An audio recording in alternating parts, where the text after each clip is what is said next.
there's construction outside. So I think today, I would like to introduce myself. My name is Meyte. I'm a furniture designer from the Philippines.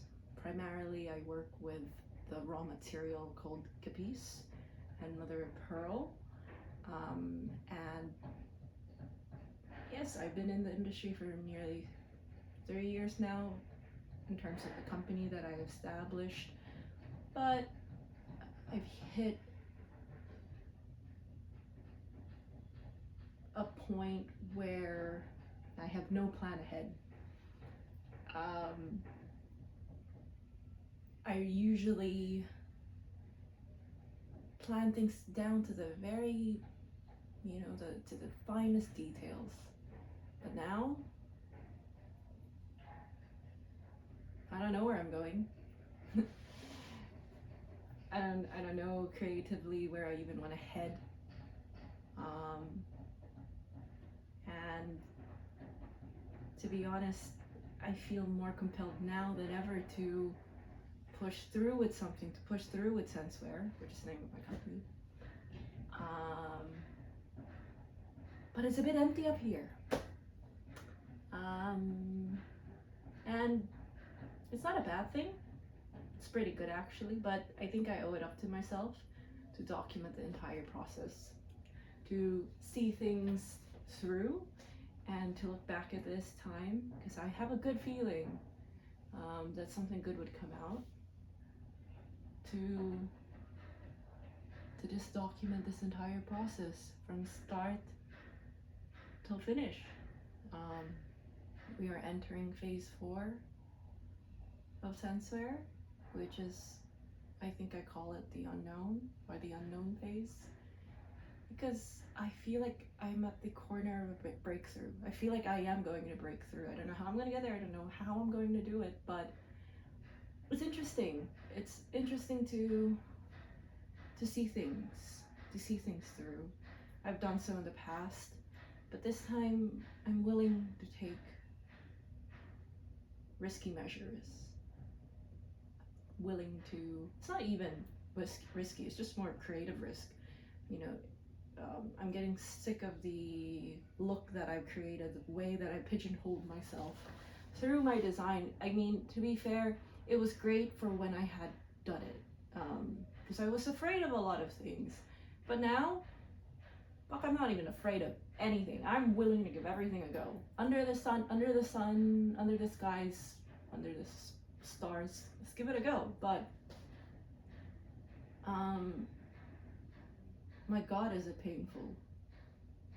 Creative expression, navigating your life, navigating your 20s. It's painful, actually.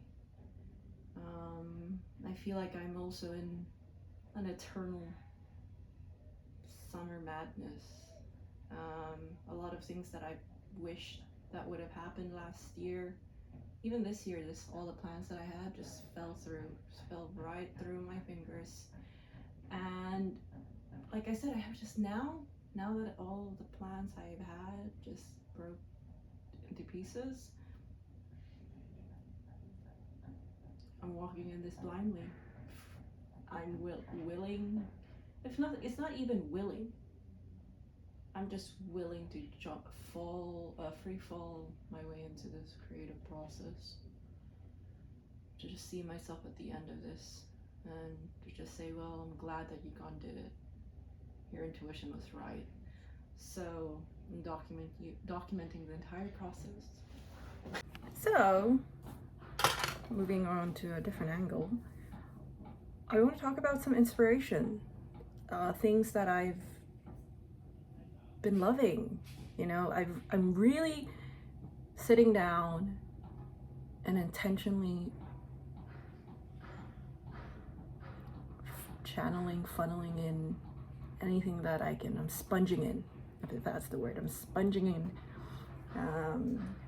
whether it be through design, through movies, through philosophy, and I think it's important. To go through this odyssey, this point in my life. And yeah, so actually I just want to show you some ideas that I've been playing with. So this is my little Senseware notebook. Let me get my actual, so I think what I want to talk about right now is my brain. Yeah, they're making a building downstairs, but these are the two notebooks that I've been carrying around to write down everything that's been passing through this brain of mine. No filter, just pure observations, passions, feelings, art, and design.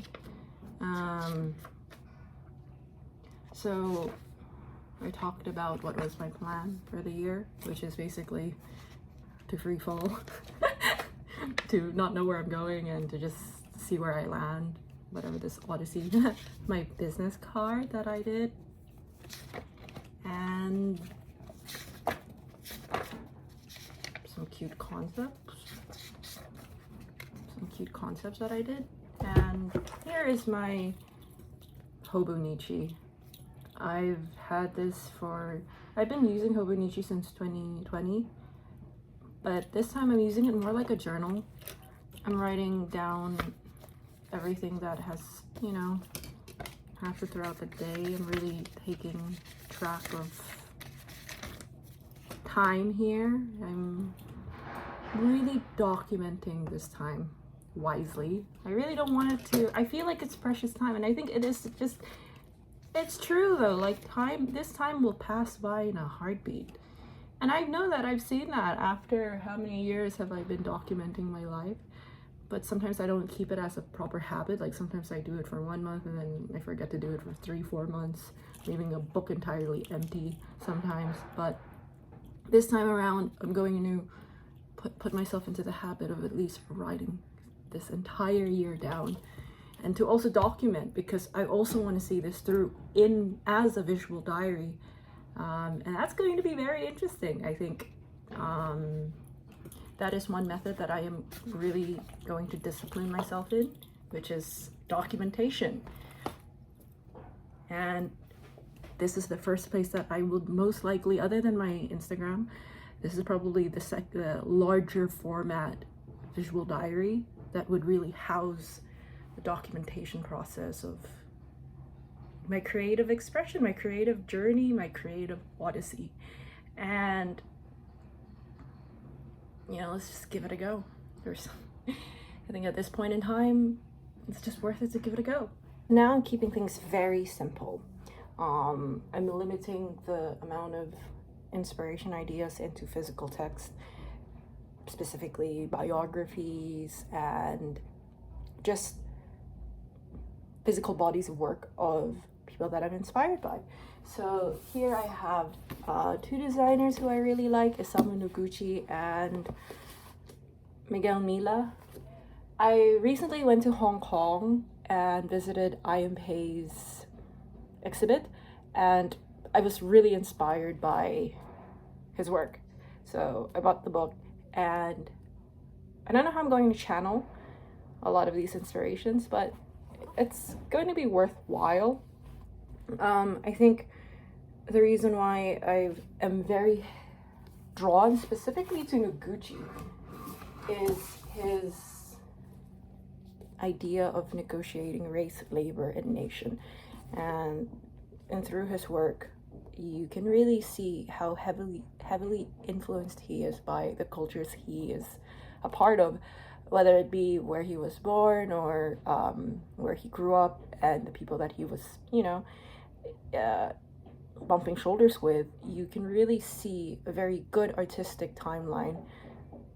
And I want to do that too. I've recently was given the chance to explore cultures in depth and by myself. I traveled solo last year to Budapest, Copenhagen. I met up with friends in Paris, and I was there for quite some time, and it was a lot of fun. I wish the fun could have lasted for longer, but now that I'm back in Manila, my reality is pretty different, and I have to make this work for me too. You know, it can't all be pleasure, but it was beautiful for what it was and what I got out of it. To see things for what it was and for the beauty that it held, the beautiful people that I came across, and the way that I was welcomed into their lives. Those are things that you have to experience, and I'm so grateful for experiencing that. You can really see how beautiful love is, and yeah, that was a good time. And now that I'm back, I really want to pour it into a body of work that would say that yes, that time was precious, but now is also precious. The navigating my life right now is probably the most precious thing. So I want to carry those memories, not exactly as baggage, but as fuel to propel me further down this yellow brick road.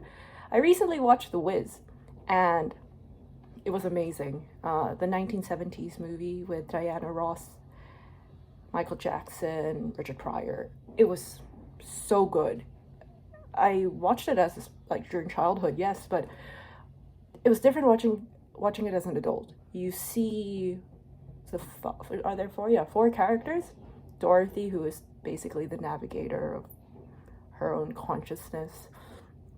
Where she first started, she was afraid to explore. She was just afraid in general, but she had one goal mission, which was to head back home. And she met up with the Scarecrow, who, you know, was very insecure with his lack of knowledge. You met the Tin Man, who lacked feelings, who lacked a heart, but he had it within him all along. Like, actually, and even the Cowardly Lion. All of these characters, and the moral of that story, and it goes to show even to myself as an adult, is that you have it in you. You have it in you to find your way back home. You have it in you to carry the knowledge that would propel you further. You have it in you the heart to love, to care, and to be kind. And you have the courage to not be afraid of the world and to stand up for yourself and your ideas and for the people that you love. So that idea, it was so good to see. And also the good music by Quincy Jones, which was 10 out of 10. But yeah, it's beautiful to see you, and it's beautiful to be seen. I think that is the things that I have to carry down this yellow brick road.